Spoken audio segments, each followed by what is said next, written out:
Good morning students, class 12 lesson number 11 किरण प्रकाशी की। Students, अभी तक हमने हमारी वीडियो में हमने लेंस के बारे में पतले लेंस द्वारा अपवर्तन, लेंस मेकर फॉर्मूला और उससे संबंधित महत्वपूर्ण जानकारी को हमने पढ़ा है। आज जो मैं आपके सामने वीडियो लेके आया हूं उसमें आज हमारा टॉपिक है लेंस क्षमता। लेंस क्षमता है क्या?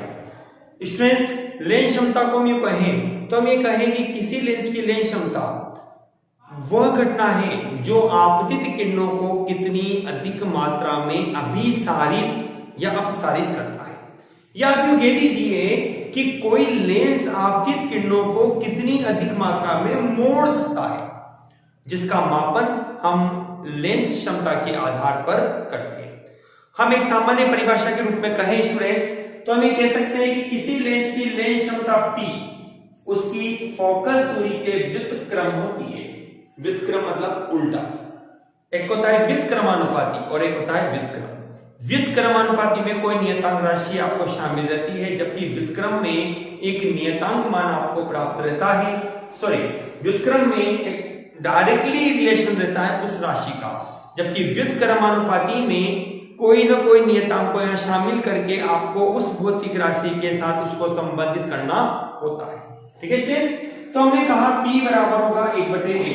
आप यूं भी कह सकते हैं इसके आधार पर कि किसी लेंस की लेंस क्षमता उसकी फोकस दूरी के व्युत्क्रम होती है। लेंस क्षमता का मापन इसका मात्रक बनता है डायोप्टर के रूप में। मात्रक हमारे पास है इसका डायोप्टर, जिसको स्टूडेंट्स हम कैपिटल D से लिखते हैं। यदि हमारे पास उत्तल लेंस होता है, उत्तल लेंस के लिए लेंस क्षमता आपके पास बनती है धनात्मक, जिसको आप +d के रूप में लिख सकते हैं। और अवतल लेंस के लिए यह आपको प्राप्त होती है ऋणात्मक रूप में। ओके स्टूडेंट्स, -d के रूप में। इसको स्टूडेंट्स आप मीटर इनवर्स के रूप में भी बोल सकते हैं। बहुत इंपॉर्टेंट बात मैं आपको बताने जा रहा हूं यहाँ पे कि लेंस क्षमता से रिलेटेड जब न्यूमेरिकल्स आपके पास होता है तो आपसे दो तरह का सवाल पूछ सकता है। वो एक तो लेंस क्षमता ज्ञात करो, या आपको फोकस दूरी देकर लेंस क्षमता ज्ञात करवा सकता है। तो जब आप लेंस क्षमता से फोकस दूरी निकालते हो तो आपकी फोकस दूरी जो भी आएगी वह मीटर में आएगी, और यदि आप फोकस दूरी से लेंस क्षमता निकालना चाहते हो तो आप उस फोकस दूरी को पहले मीटर में बदलो, तो आपका आंसर डायरेक्टली डायोप्टर में बनेगा। ठीक है स्टूडेंट्स, हम आगे अभी न्यूमेरिकल देखेंगे इसके, जब आपको इस चीज को नोट भी करवाएंगे। स्टूडेंट्स, इसकी एक परिभाषा और बनाई जा सकती है। कैसे? देखो आप इधर मेरे पास यह एक उत्तल लेंस है। मैंने कहा इस लेंस की मुख्य अक्ष के समांतर एक प्रकाश किरण आती है और अपवर्तन के बाद वह फोकस से गुजरती है। फोकस बिंदु हो गया। हम जानते हैं कि प्रकाश केंद्र जो कि O पॉइंट होता है इसका से फोकस बिंदु की दूरी f होती है। यदि मैं इस रेखा को आगे की ओर बनाता हूं तो मुझे एक कोण प्राप्त होता है डेल्टा। कौन सा कोण स्टूडेंट्स? डेल्टा। इस डेल्टा को ही हम स्पर्श कोण के रूप में लेते हैं, जिसके आधार पर आप यहां नोट कर सकते हैं कि हम इसको नाम दे देते हैं, पहले तो A बिंदु दे देते हैं ना, इसको दे देते हैं B। हमारे पास बनता है ट्राइंगल ABF के रूप में। यहां से आप लंब डाल दीजिए, ये लीजिए एक ट्राइंगल बना आपके पास छोटा सा, है ना। ये डिस्टेंस हमने मान ली H बराबर है A। मतलब किसी लेंस की लेंस क्षमता वह इकाई दूरी के बराबर होगी जो आपतित किरणों को एकांक दूरी से मोड़ देती है। हमने एक न्यूमेरिकल के रूप में tan डेल्टा बराबर लिखा लाल बटे कक्का। ठीक है, इस B बिंदु को मैं यहां बना लेता हूं कोऑर्डिनेट के रूप में। तो मेरे पास बनता है लंब कितना BF, और आधार मेरे पास होता है AB जो कि OF के इक्विवेलेंट होता है OF। तो डेल्टा हमने इसको लिख दिया P के रूप में, BF आपके पास है H के रूप में, ये आपके पास है F। हमने कहा यदि H बराबर है 1 तो आपको मिलेगा P बराबर होगा 1/f। अर्थात किसी लेंस की लेंस क्षमता उस स्थिति के तुल्य होती है जो आपतित किरणों को एकांक दूरी से मोड़ देती है। इस प्रकार से आप लेंस क्षमता को परिभाषित कर सकते हैं, लेकिन सजेशन यही है मेरा, आप ये इजी परिभाषा इसकी याद रखिए, छोटी भी है, गलती भी नहीं होगी आपसे लिखने में इसको, ठीक है। मैं दोबारा से इसको रिपीट करता हूं, लेंस क्षमता क्या है। किसी भी लेंस की लेंस क्षमता का मापन हम उस पर आपतित किरणों को मोड़ने, अभिसारित या अपसारित करने की क्षमता से मापते हैं। जो लेंस आपतित किरणों को जितनी अधिक मात्रा में मोड़ता है उसकी लेंस क्षमता उतनी ही अधिक कहलाती है, जिसके आधार पर हम ये कहते हैं कि किसी लेंस की लेंस क्षमता उसकी फोकस दूरी के व्युत्क्रम होती है। क्या होती है? फोकस दूरी के व्युत्क्रम होती है। लेंस क्षमता का मात्रक डायप्टर कहलाता है, जिसको आप मीटर इनवर्स के रूप में भी बोल सकते हैं। उत्तल लेंस की लेंस क्षमता धनात्मक और अवतल लेंस की लेंस क्षमता हमें ऋणात्मक प्राप्त होती है, ठीक है स्टूडेंट्स। देखिए अब इससे संबंधित एक दो छोटे छोटे सवाल जल्दी से आप देखिए। मैंने ये कहा, क्वेश्चन है मेरे पास यह 50 सेंटीमीटर उत्तल लेंस, 50 सेंटीमीटर फोकस दूरी वाले उत्तल लेंस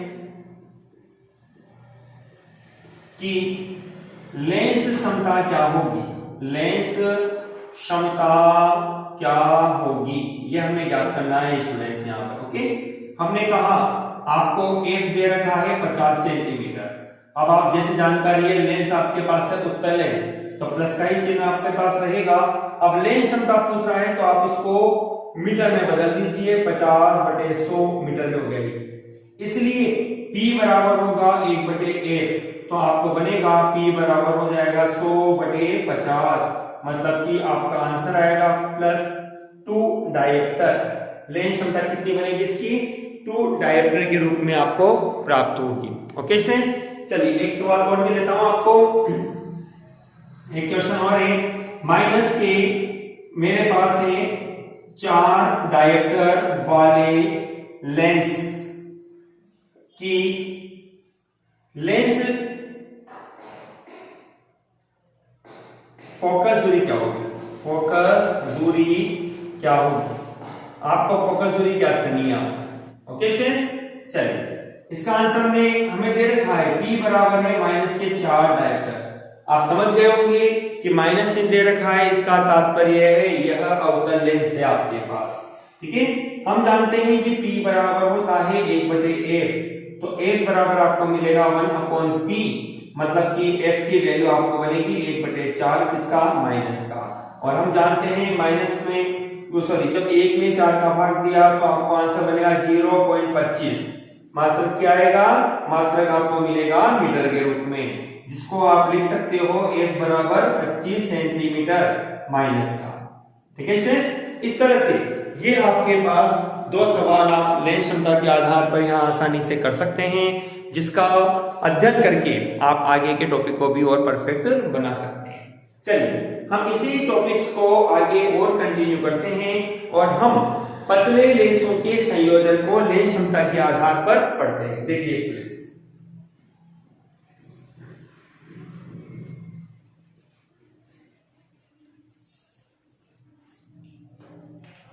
हमारा टॉपिक है पतले लेंसों का संयोजन। ओके, चलिए हमने कहा स्टूडेंट्स यहां चित्र में हमारे पास एक नहीं 2 लेंस है। अब ये 2 लेंस आपके पास है, इसको मैंने नाम दे दिया लेंस L1, इसको मैंने नाम दे दिया लेंस L2 के रूप में, ठीक है। मैंने इन दोनों लेंसों को एक दूसरे को स्पर्श कराते हुए रख दिया। मैंने इस लेंस की मुख्य अक्ष पर बिंदु O है जहां मैंने वस्तु को रखा, बिंदु O पर मैंने वस्तु को रखा। तो स्टूडेंट्स, बिंदु O से आने वाली प्रकाश किरण पहले लेंस L1 पर आपतित होती है और लेंस L1 के द्वारा इस वस्तु का प्रतिबिंब आपको प्राप्त होता है I डैश पर, ठीक है। मैंने कहा इस O बिंदु से इस लेंस की दूरी, वस्तु की दूरी आपके पास बनती है u, प्रतिबिंब की दूरी आपके पास बन जाती है v डैश के रूप में।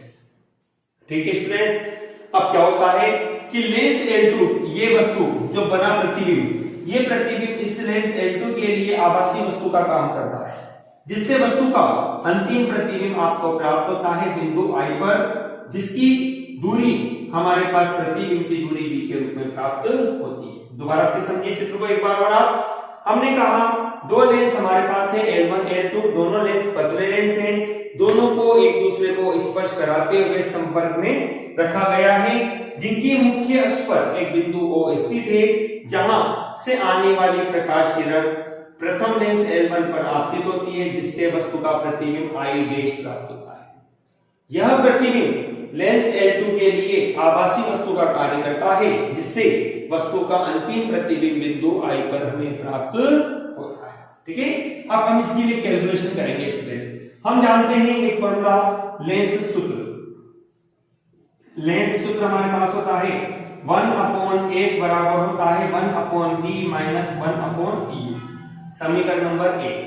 ठीक है, हमने कैलकुलेशन के लिए कहा सबसे पहले प्रथम लेंस L1 के लिए, प्रथम लेंस L1 क्या कहता है आपको, यहां पर, यहां आपके पास हमने कहा f पहले लेंस की फोकस दूरी f1 है, u प्रतिबिंब की दूरी को हम u के रूप में ही लिखेंगे, और वस्तु की स्थिति को हम u के रूप में ही लिखेंगे, प्रतिबिंब की दूरी को हमने यहां v डैश के रूप में माना, इसलिए हमें मिलेगा 1/f1 बराबर होगा 1/v डैश माइनस के 1/u। ओके, चलिए इसको हमने दे दिया समीकरण नंबर 2।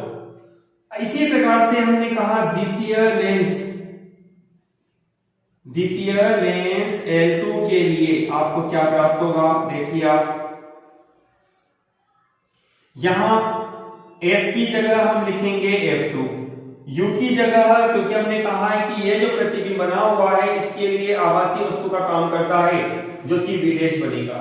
ठीक है, और प्रतिबिंब की दूरी आपके पास बनती है v के रूप में, तो आपके पास बनेगा 1/f2 बराबर होगा 1/b माइनस 1/v डैश के रूप में। इसको मैंने दे दिया समीकरण नंबर 3।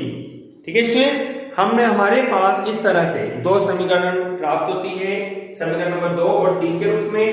अब हमने समीकरण 2 प्लस 3 से 2 और 3 को हमने जोड़ा, तो हमें मिलेगा 1/f1 प्लस 1/f2 बराबर होगा 1/b dash minus 1/u plus 1/v minus 1/v dash. ये वैल्यू आपके पास कैंसिल हो जाती है, आपके पास बनता है 1/f1 प्लस 1/f2 बराबर होगा 1/b माइनस 1/u। समीकरण 1 को यहां आप लागू करिए, आपको बनेगा यह कंडीशन 1/f के रूप में, तो आपको बनेगा 1/f बराबर होगा 1/f1 प्लस 1/f। ठीक है, इस आधार पर हम कह सकते हैं कि तुल्य लेंस की जो फोकस दूरी होती है, फोकस दूरी का जो व्युत्क्रम बनेगा वो प्रत्येक लेंस की फोकस दूरी के व्युत्क्रम के योग के बराबर होता है। ओके स्टूडेंट्स, दोबारा फिर सुनिएगा, तुल्य लेंस की फोकस दूरी, संयोजित लेंस की फोकस दूरी का जो व्युत्क्रम बनता है वह प्रत्येक लेंस की फोकस दूरी के व्युत्क्रम के योग के बराबर होता है। स्टूडेंट्स, आप इस फॉर्मूले को न्यूमेरिकल के लिए इस रूप में भी लिख सकते हैं, एक बराबर होगा f1 f2 upon f1 plus f। ठीक है, हम इस फॉर्मूले को और आगे बढ़ाते हैं। हमने लेंस क्षमता को लागू किया यहाँ पे, तो चूंकि हमने कहा लेंस क्षमता की परिभाषा से, क्षमता की परिभाषा से आपको क्या मिलेगा, आप 1/f की जगह आप लिख सकते हैं p, 1/f1 की जगह p1 व 1/f2 की जगह p2। तो आपको बनता है p बराबर होगा p1 प्लस p2। इस फॉर्मूले के आधार पर आप कह सकते हैं कि संयोजित लेंस की लेंस क्षमता प्रत्येक लेंस की लेंस क्षमता के योग के बराबर होती है। दोबारा फिर सुनिए, संयोजित लेंस की लेंस क्षमता प्रत्येक लेंस की लेंस क्षमता के योग के बराबर होती है। एक एडिशनल चीज सुनिएगा, यहाँ पे ध्यान दीजिएगा, ये रिमार्क के रूप में आपके पास बनता है। यदि आपसे संयोजित लेंस की कुल आवर्धन क्षमता पूछी जाती है तो हम कहते हैं कि संयोजित लेंसों की कुल आवर्धन क्षमता प्रत्येक लेंस की आवर्धन क्षमता के गुणन के बराबर होती है। इसके बराबर स्टूडेंट्स, गुणन के बराबर होती है। सामान्यतः अपन बोल देते हैं कि कुल शब्द आता है जो जोड़ दो, आप यहाँ जोड़ना नहीं है, आपको यहाँ गुणा करना है, क्योंकि आवर्धन की प्रक्रिया में वस्तु आवर्धित होती है, बड़ी होती चली जाती है। ओके स्टूडेंट्स, चलिए ये तो हमने देखा स्टूडेंट्स पतले लेंस का संयोजन, जिसमें हमारे पास दो लेंस L1 और L2 प्राप्त थे। हमने इन लेंसों के संयोजन की मुख्य अक्ष पर बिंदु O पर एक वस्तु को रखा, जिसका प्रतिबिंब हमें पहले लेंस के द्वारा I' पर और अंतिम लेंस के द्वारा बिंदु I पर प्राप्त होता है। हमने कहा ऐसी स्थिति में लेंस L1 के लिए हमारे पास बनेगा F को हमने रिप्लेस किया F1 से, U को रिप्लेस किया U से, V को रिप्लेस किया V' से, तो हमें मिलता है 1/F1 बराबर होगा 1/V' माइनस के 1/U।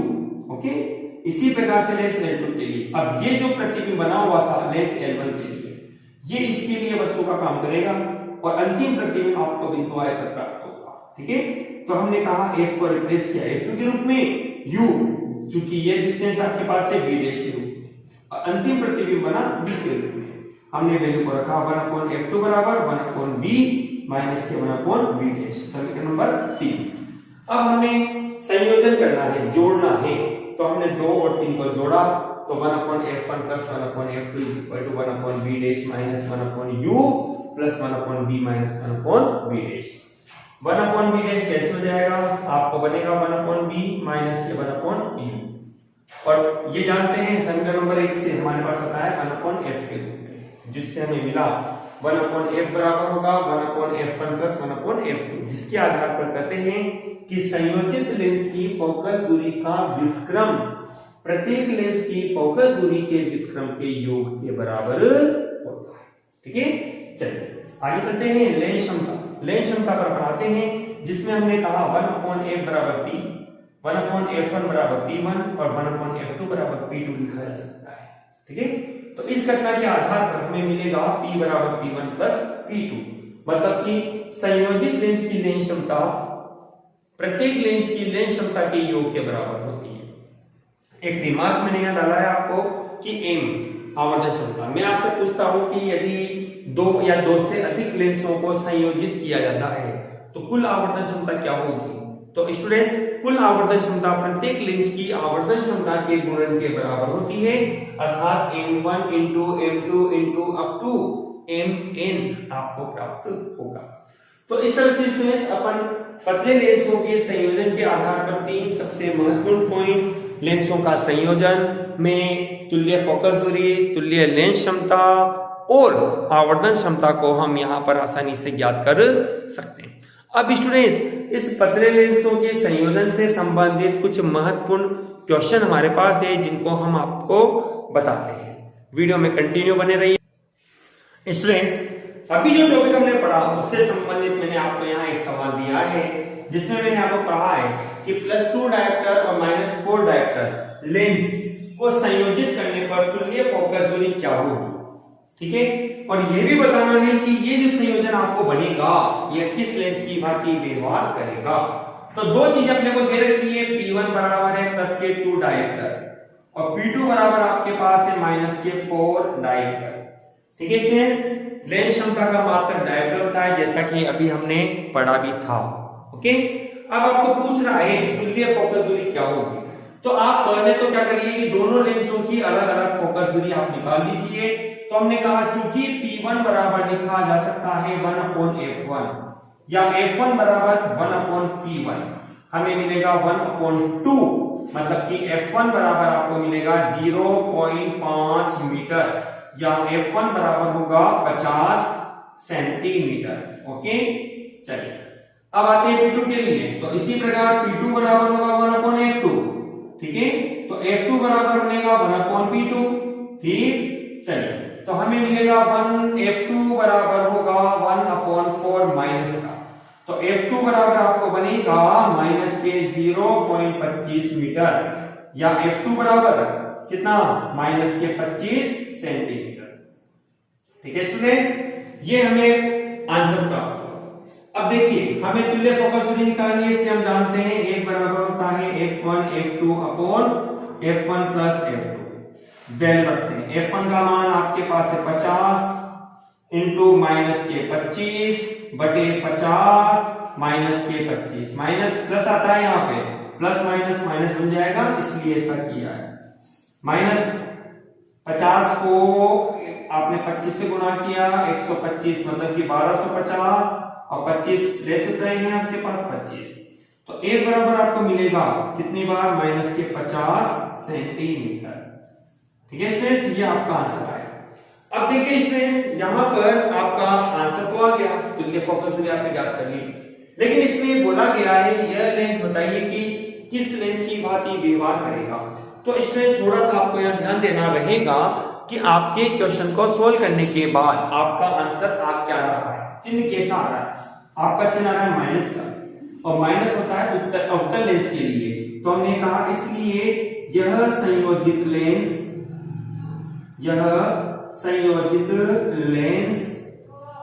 अवतल लेंस की भांति व्यवहार करेगा, अवतल लेंस की भांति व्यवहार करेगा।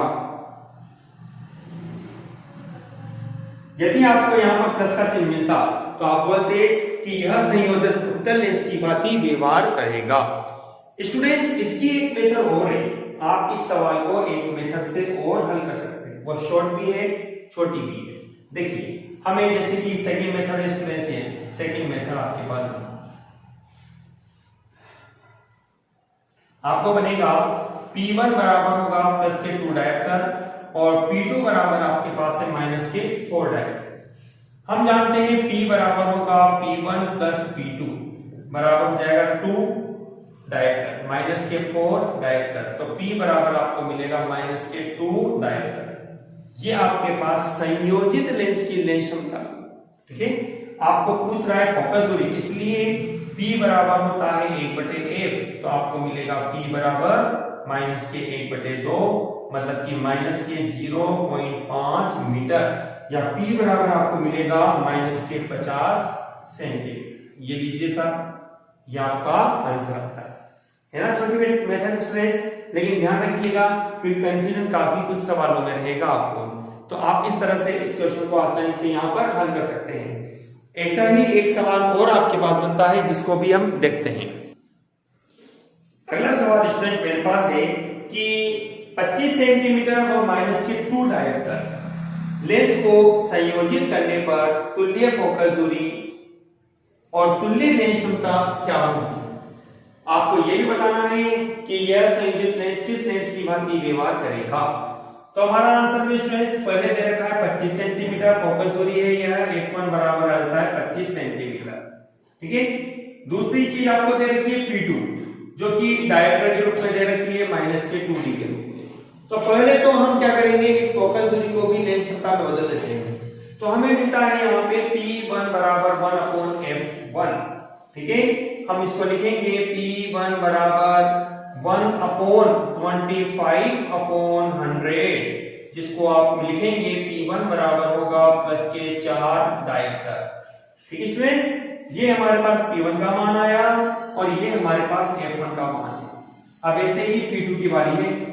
P2 के लिए हम F2 निकालते हैं, तो हम जानते हैं F2 बराबर होगा 1/P2, आपको बनेगा माइनस के 1/2, आपको बनेगा माइनस के 0.5 मीटर, तो F2 बराबर आपको प्राप्त होगा माइनस के 50 सेंटीमीटर। ये आपके पास फोकस दूरी है। अब आपसे दोनों चीज पूछिए, तुल्य फोकस दूरी और तुल्य लेंस क्षमता। तो हमारा पहला सवाल होगा तुल्य फोकस दूरी,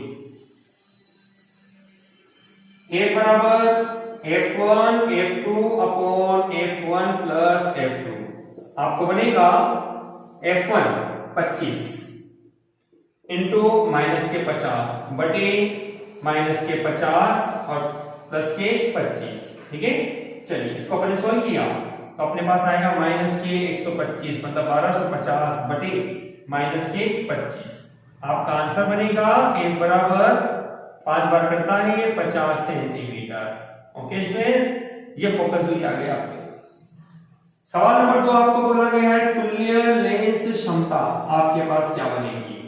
तो हमें मिलेगा तुल्य लेंस क्षमता P बराबर P1 प्लस P2, जिसको हम लिख सकते हैं P1 का मान है 4, P2 का मान है माइनस के 2 बराबर 2 डायोप्टर। ठीक है, तो अपना आंसर आता है P बराबर होगा प्लस के 2 डायोप्टर। देखिए स्टूडेंट्स, हमें दोनों ही परिस्थिति में चिन्ह पॉजिटिव आता है, इसलिए इसका ये तीसरा भाग किस लेंस की भांति व्यवहार करेगा, इसलिए यह संयोजित लेंस उत्तल लेंस की भांति व्यवहार करेगा, उत्तल लेंस की भांति व्यवहार करेगा। ओके स्टूडेंट्स, क्योंकि प्लस का चिन्ह आपको यहाँ पर प्राप्त हो रहा है। ठीक है स्टूडेंट्स, आज मैंने आपको अपने इस टॉपिक में लेंस की क्षमता, पतले लेंसों का संयोजन और उससे संबंधित महत्वपूर्ण सवाल करवाए।